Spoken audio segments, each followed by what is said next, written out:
Et compte tenu de cette situation inflammable, Emmanuel Macron a demandé un report de cette signature. Pour Bruno Retailleau, c'est une nouvelle démonstration du « en même temps » du chef de l'État qu'il juge trop ambigu sur le sujet. Le patron des Républicains appelle à une position claire sur le dossier du Mercosur et il en profite pour afficher l'unité de sa famille politique après des semaines de tensions internes. Alexandre Chauveau.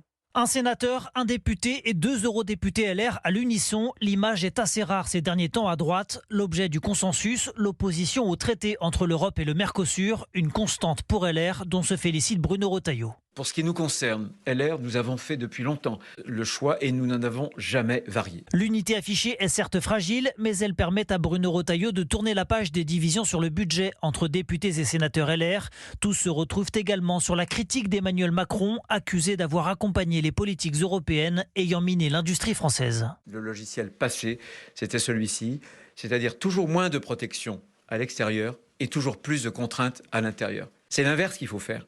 Il faut se protéger quand la concurrence est déséquilibrée au niveau extérieur, mais au contraire, libérer des contraintes et des normes à l'intérieur. Bruno Retailleau en pleine construction du programme présidentiel des Républicains, signe que l'idée d'une candidature mûrit dans son esprit, même si le Vendéen devra au préalable préserver ce semblant d'unité et régler la question du choix du candidat pour 2027. Alexandre Chauveau du service politique d'Europe 1.